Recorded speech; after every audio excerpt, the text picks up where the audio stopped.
Howdy folks, it is Diecastbuffet here again. What a crazy, and I mean absolutely crazy, Daytona 400.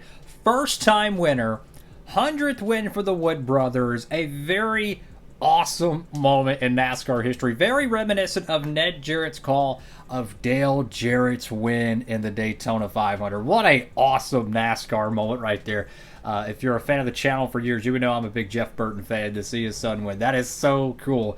And I think that's the first time a Burton has won a points-paying race in NASCAR since 2008 at the Fall Charlotte race. I could be mistaken, but I think that was the last time a Burton was in victory lane in the Cup Series. Wow, we got a lot to talk about. We got cars trying to flip upside down, upsets, upset winner, playoff shenanigans, crazy wrecks, a lot of stuff to talk about. Make sure to give the video a huge thumbs up, guys. Let's talk about it. So, Harrison Burton was already out the door going. I imagine he was probably going to go to the Xfinity Series. Now I have no idea. He just got a massive Daytona win.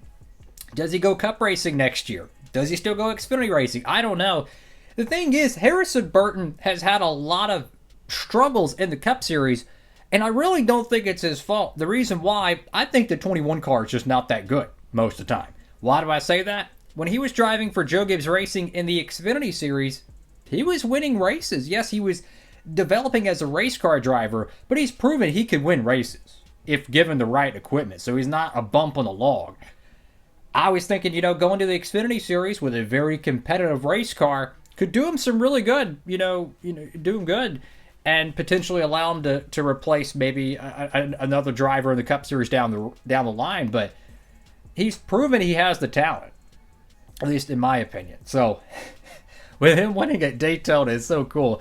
And it reminds me of Trevor Bayne in 2011. There's so many similarities to it. Trevor Bayne getting his first career win at Daytona in the 21 car. Kind of a lot of uncertainty at the time because I think they were part-time in 2011, and then he won that race, and then it kind of shifted the Wood brothers to being a full-time operation because they were kind of like downhill, probably going to close the doors in the shop soon type of stuff. And with them getting Josh Berry in 2025, I don't know what direction the Wood brothers are going to go in the future. They're the oldest team in NASCAR. So much history. The 100th win for that team is so cool. I don't know what Burton does in 2025, but I tell you what, winning at Daytona is pretty cool. His dad won this race in year 2000. And, of course, his uncle, Ward Burton, won the Daytona 500 in 2002. A lot of family history at Daytona. I hope they make the race-win car. Did a diecast review on that Chris Buescher 2023 Daytona 400 race win. Had a bunch of amazing confetti on there. Hopefully this car will have that as well. Now let's actually talk about the event. So we already kind of painted the picture of why this event was just so freaking cool. Burton, Jeff Burton calling his son to victory. Like, that is so cool, man. That is so cool. But this race was just a classic NASCAR race. They had a lot of three-wide racing, a lot more action than I anticipated. I know it's only a 400-mile race. It felt like a Daytona 500 in terms of the length of the event. Two massive, massive crashes.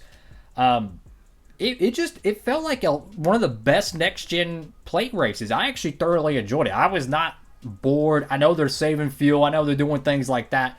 And they might not be as aggressive, but the next-gen cars, aesthetically, race the best out of every generation car that's ever been at Daytona and Talladega. Why? They can run three wide for 50-something laps and not even wreck. That's how well these cars run side by side at the plate tracks.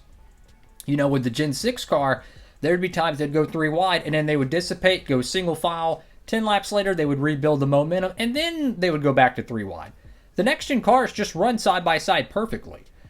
Usually they're part throttle, they're taking their sweet time, but to me this was a fun race. A lot of very aggressive moves, and honestly, it's really necessary. They have not had a plate race since April in the Cup Series. That means for the entire summer, pretty much, all the wild card outside of the playoff teams, they had to wait all the way to August from Reddick winning Talladega in April all the way to freaking sorry, my hair's all messy right now. They had to wait all the way to August to win and just have a chance. Just a chance. Not win, but just have a chance into the playoffs. So I imagine they're going to go into this event a lot more aggressive than usual. And I think naturally this proves that theory. Because, yes, Darlington is the official cutoff. Most of these drivers are not going to have a snowball's chance of winning Darlington. Let's just be honest, okay? Darlington is a very, very tough racetrack to win. Unless you get fuel mileage, a crazy, crazy strategy, a caution happening in the perfect moment that allows you to be up front with new tires and everyone else is on old tires, something like that. Or just weather effect, which I can't remember the last time a Southern 500 race was ended from weather. My point is, most of these drivers ain't going to have a snowball's chance at Darlington. So this was their finale. This was the final race. This was the cutoff. And they raced according to that. Michael McDowell had arguably the best car in the field. He nearly flipped over. He got airborne, but he didn't flip completely.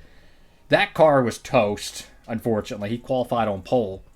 Josh Berry, in the second big one, he actually flipped, had a massive crash. One of the worst ones. It wasn't as crazy as Ryan Preece's wreck, but I mean, he flips upside down, skidding on his roof, and then hits the inside retaining wall very hard. It reminds me of Austin Cindric's Michigan crash. I think it was 2022. And he did it upside down, which basically the cars are not designed to wreck upside down for obvious reasons. That whole wreck was very scary, and then he just gets out and he's talking like normal. So that was a blessing there. But plate racing is my favorite discipline of motorsports. And this is why. It's crazy. It's everything. And then the biggest heartbreaker for probably the whole field is Kyle Busch. He had one of the best cars of the night. You know, he was racing hard when the Josh Berry wreck happened. He was pushing Cindric, and I don't really know who's at fault. Again, we've already described this is pretty much the cutoff race. The drivers are absolutely going to take every risk necessary. There's literally no tomorrow, because here's the reality. You're going to have to sit through the entire playoffs. You're not going to get any of the media attention. You're going to pretty much be the uncool kid at the party, right? That's the reality about missing the playoffs in NASCAR. So I think it's pretty understandable going out there and just kind of Control-Alt-Delete and just making every move possible to win. And Kyle Busch came so close to winning this race. The finish, I thought for a moment, we mentioned 2008 already, I thought it was going to be potentially a Regan Smith, Tony Stewart situation where you have the young driver trying to get his first career win, and then it gets taken from the crafty veteran because of the double yellow line. Did he go underneath it? Was he forced underneath it? And we've seen how that rule is not consistently called. 2020 Talladega, Denny Hamlin. 2008 Regan Smith. Yeah, it's kind of throw it up in the air and see where it lands. I think it would have took a lot, and I mean a lot, to change the outcome. I don't know how the fans feel about it, so I haven't seen the reactions yet. But for me, I think they got it right because it wasn't like egregious. I still feel like even if he came back up on the racetrack sooner, he would have still won. Kyle Busch, the only way he could have won that race, he had to hit him. He didn't do it, which I actually give Kyle Busch a lot of credit because he gets a lot of crap cars from RCR this year. A lot of people want him to win. There's a crap load of pressure. He's trying to keep his winning streak going. I know this video is a little bit long-winded. I'm hyped up, man. What a great day of racing, man. Football and racing. Hyped. Kyle Busch, I think that was a very mature moment there. He did not wreck Harrison Burton because he could have dumped him and it would have been a Ryan Newman 2020 style crash. Less dangerous, but it would have just been a right hook or something into the wall and he'd just get door slammed and maybe even flipped, which we don't want that. But that's the reality. Kyle Busch chose kind of, hey, it's not worth it. I'm not going to dump Harrison. I'm going to finish second and most likely, barring something crazy, is not going to win Darlington, which, I mean, he might go and win it. He's won there before. But just saying, Darlington's a really tough place to win, and RCR has not been exactly the most consistent. A little bit tired because I was geeked up watching this race. It was a lot of fun, man. I love Daytona. I love plate racing. And it doesn't stop there. Yes, we have Darlington, which is a great track, by the way. Atlanta, think about this. Atlanta, I think, is only 2 weeks away. So we're going to get more plate racing. They're going to go to Watkins Glen, if I don't fall asleep there. And then they'll go to Bristol. Hopefully they bring the soft tire and we get a crazy bananas race. Oh, by the way, Talladega's in the next round. So we got more plate racing to go. And I'll end the video on this.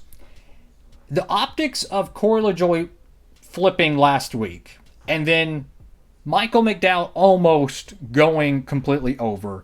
And then Josh Berry having a very spectacular crash is not good for the overall sport. And I hope they don't make egregious changes like reducing horsepower, 15 less miles per hour. Don't go crazy with it.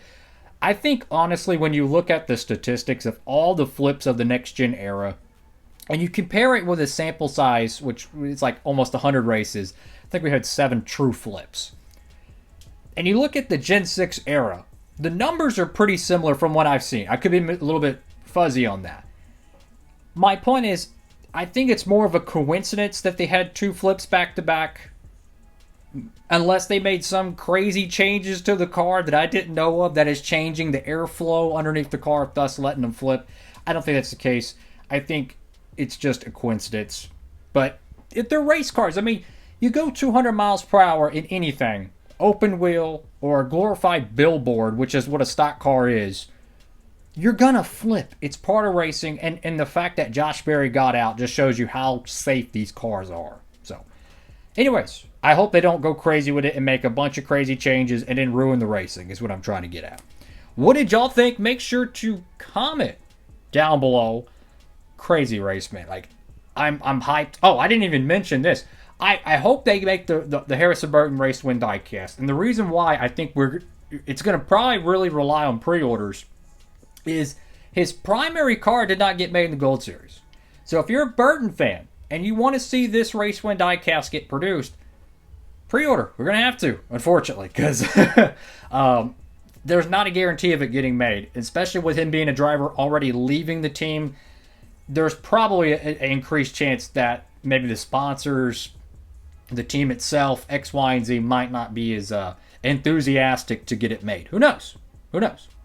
But if it has the confetti on it, woo, first to win diecast. Let's hope it gets made. You can pre-order that over there at Circle Diecast. Use promo code Diecastbuffet. Save on shipping, guys. So that is all for now. I'm tired. I'm on like my 6th cup of coffee, all geeked up watching football and racing, and Darlington's next. NFL regular season. Oh my goodness, I'm hyped. It's going to be crazy. And this is the thing I didn't even touch on. He's in the playoffs. So you think about this. You have Watkins Glen, you got Atlanta, you got Talladega, you got the Roval. That's 4 potential crazy races. Who knows? What if Wood Brothers sneaks into the round of 8? You never know. Crazier things have happened. That's all for now, guys. Diecast Buffet. Signing off.